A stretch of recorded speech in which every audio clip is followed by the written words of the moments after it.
Praise the lord. మన ప్రభువును మన రక్షకుడైన యేసుక్రీస్తు వారి శ్రేష్టమైన నామంలో మీ అందరికీ మా హృదయపూర్వక వందనములు.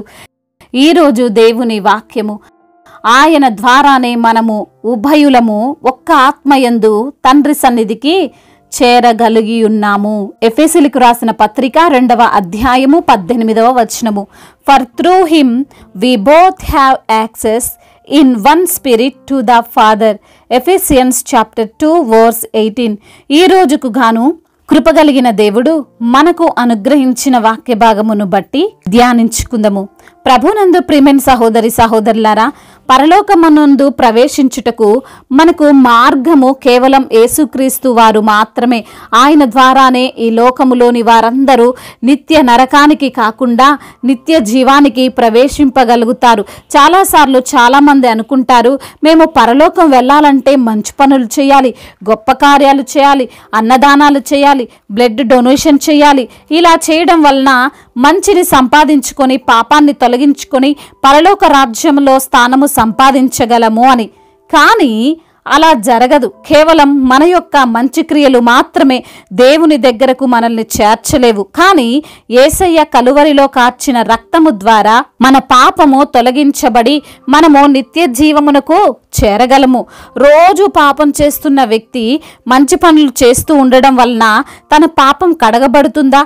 ఒకరోజు మంచి చేస్తూ ఒకరోజు పాపం చేస్తూ రెండింటికి టాలీ అయింది కదా, ఇక నాలో పాపం లేనట్లే అని ఆ విధంగా కొనసాగితే సరిపోతుందా? అయితే ఈ లోకంలో అందరూ పాపముతో పాటు పుణ్యం చేస్తారు కదా.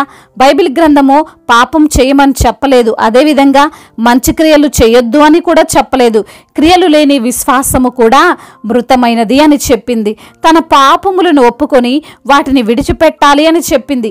యేసయ్యను నమ్ముకుంటానండి, నా పాపాలన్నీ పోతాయి, తుడిచివేయబడతాయి అన్నారు కదా అని నమ్ముకొని మళ్ళీ నెక్స్ట్ రోజు పాపం చేస్తానంటే దేవుడు క్షమించడు.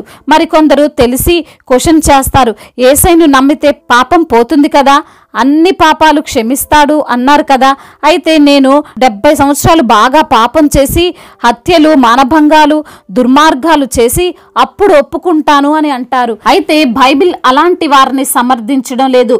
యేసుక్రీస్తు నిజ దేవుడు అని తెలిసి కూడా కావాలని పాపం చేసి వస్తాను, క్షమించబడతాను అంటే అది హాస్యాస్పదమే అవుతుంది.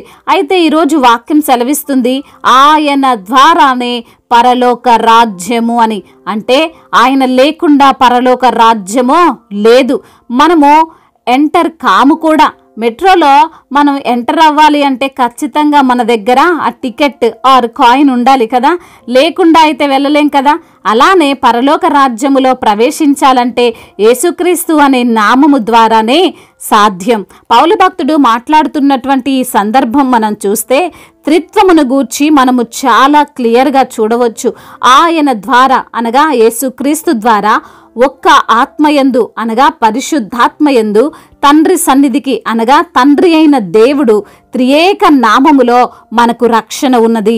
తండ్రి, కుమార, పరిశుద్ధాత్మ నామము ద్వారానే మనకు విడుదల ఉన్నది.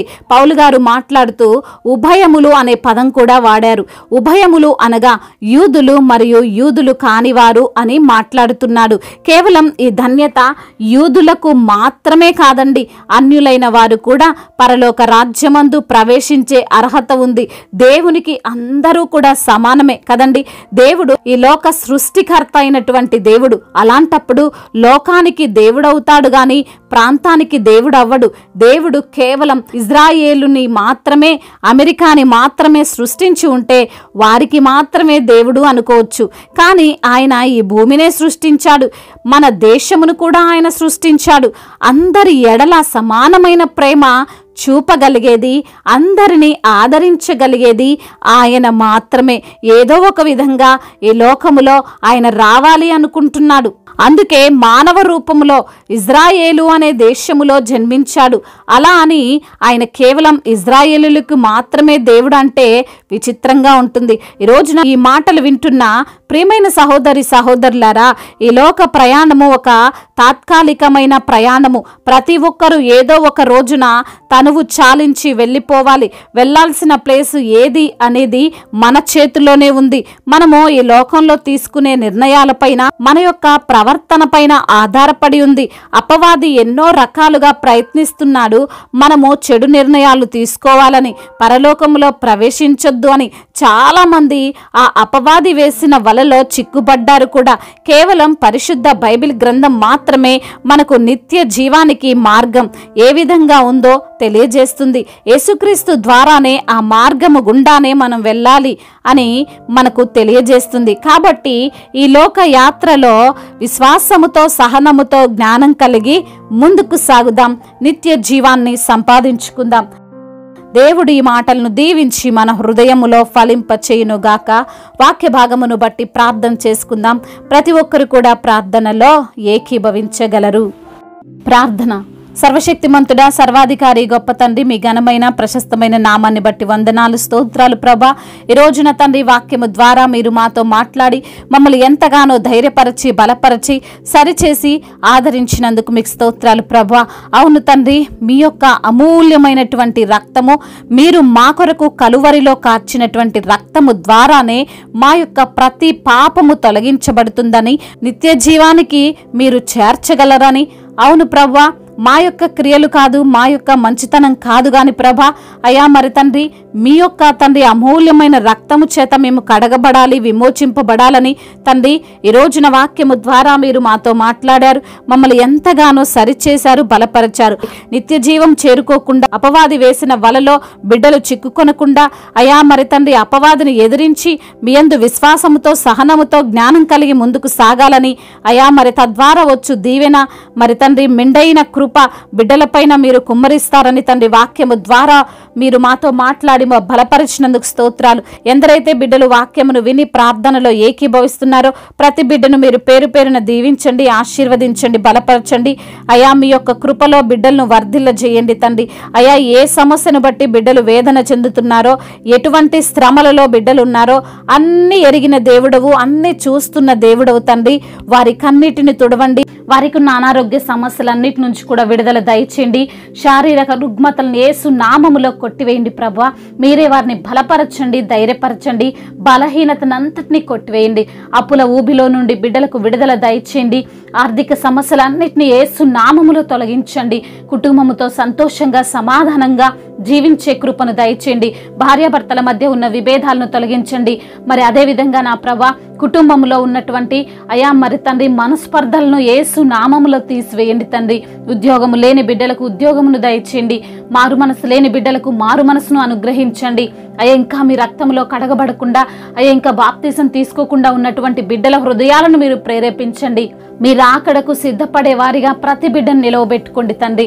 అదేవిధంగా నా తండ్రి, ఎందరైతే బిడ్డలు వివాహాల విషయంలో మీ సన్నిధిలో మొరపెడుతున్నారో వారి మొరను మీరు ఆలకించండి ప్రభా. వివాహము అన్ని విషయాల్లో ఘనమైనది అంటున్నారు తండ్రి. ఘనమైన కార్యాన్ని మీరు జరిగించండి అయ్యా. చిన్న బిడ్డలను కాచి కాపాడండి తండ్రి. యవన బిడ్డలకు తండ్రి అయా మారు మనసును అనుగ్రహించండి తండ్రి. యవన వయసులో అయా గేమ్స్కి ఎడిక్ట్ అయిపోకుండా, చెడు వ్యసనాలకు బిడ్డలు ఎడిక్ట్ అయిపోకుండా మీ యొక్క కృపలో బిడ్డలను కాచి కాపాడండి తండ్రి. మీ సన్నిధిని, మీ యొక్క కాపుదలను బిడ్డలకు దయచేయండి తండ్రి. అదేవిధంగా నా తండ్రి, ఇంటర్వ్యూలకు వెళ్తున్న బిడ్డలు, కాంపిటేటివ్ ఎగ్జామ్స్ రాస్తున్న బిడ్డలు, ప్రతి ఒక్కరికి మీరు తోడుగా ఉండండి. మీ యొక్క మెండైన జ్ఞానాన్ని బిడ్డలకు మీరు అనుగ్రహించండి. బిడ్డలు చదివినది అంతవరకు గుర్తుండులాగున సహాయం చేయండి. మరి తండ్రి, సంతానము లేని బిడ్డల కొరకు ప్రార్థిస్తుండగా అయా వారికి సంతానాన్ని మీరు అనుగ్రహించండి నా ప్రభా. గర్భఫలము మీరిచ్చే బహుమానము తండ్రి. మీరిచ్చే బహుమానమును పొందుకొని మీ సన్నిధిలో సంతోషించే భాగ్యము వారికి మీరు అనుగ్రహించండి తండ్రి. గృహము లేని బిడ్డల కొరకు ప్రార్థిస్తుండగా వారికి సొంత గృహాన్ని దయచేయండి నా ప్రభా. అదేవిధంగా అయ్యా ఎందరైతే బిడ్డలు చేతి పనులు లేక బాధపడుతున్న వారికి సరైనటువంటి పనిని మీరే కల్పించమని బ్రతిమిలాడుకుంటున్నాం తండ్రి. అదేవిధంగా నా ప్రభువా, అయ్యా ఇంకా ఎందరైతే బిడ్డలు అయ్యా ఈ రోజున మీ యొక్క పరిచర్యను జరిగిస్తున్నారో వారందరికీ మీరు తోడుగా ఉండండి నా ప్రభా. పరిచారకులను దీవించండి ప్రభా. అయా మరి తండ్రి వారి యొక్క సంఘాలను ఆశీర్వదించండి అయా. ఇంకా విశ్వాసములో బలపడినట్లుగా ప్రతి ఒక్క బిడ్డను మీ యొక్క ఆత్మచేత నింపమని వేడుకుంటున్నాము తండ్రి. అయా సువార్థికులను మీరు బలపరచండి, మిషనరీస్ని మీరు దీవించి ఆశీర్వదించండి తండ్రి. అయా వారి కుటుంబాలకు మీరు తోడై ఉండండి నా దేవా. అదేవిధంగా ఇతర దేశాల్లో ఉంటున్న ప్రతి బిడ్డకు మీరు తోడై ఉండండి. మీ యొక్క హస్తము ప్రతి బిడ్డకు తోడుగా ఉంచి వారిని మీరే బలపరిచి స్థిరపరచమని, ఎందరైతే బిడ్డలు ఈ రోజున తండ్రి అయా బాధను అనుభవిస్తున్నారో, కష్టాలను అనుభవిస్తున్నారో వారికి నెమ్మదిని దయచేయమని నజరేయుడైన యేసుక్రీస్తు వారి నామంలో ఈ ప్రార్థనను అడిగి వేడుకొని పొందుకొని ఉన్నాము మా ప్రియ పరలోకపు తండ్రి. ఆమేన్. ఈరోజు పెళ్లి రోజు మరియు పుట్టినరోజు జరుపుకున్న వారందరినీ దేవుడు దీవించి సకల మేలులతో, సకల ఆశీర్వాదములతో, కృపాక్షేమములతో, శాంతి సమాధానముతో దేవుడు మిమ్మల్ని నింపునుగాక. మీ యొక్క ప్రార్థన అవసరతలను మాకు తెలియజేయగలరు. మీ కొరకు మేము తప్పక ప్రార్థిస్తాము. మొదటిసారిగా మన యొక్క ఆదరణ వాక్యం చూస్తున్నట్లయితే తప్పకుండా సబ్స్క్రైబ్ చేసుకోగలరు. ఈ వాక్యం మీకు ఆశీర్వాదకరంగా ఉండినట్లయితే అనేకులకు కూడా ఈ వాక్యాన్ని పంపి మీరు కూడా దేవుని యొక్క రాజ్య సువార్తలో పాలిభాగస్తులు కావాలని దేవుని పేరిట మనవి చేసుకుంటున్నాను. మీ గాడ్ బ్లెస్ యు ఆల్. దేవుడు మిమ్మల్ని దీవించి బలపరిచి స్థిరపరచునుగాక.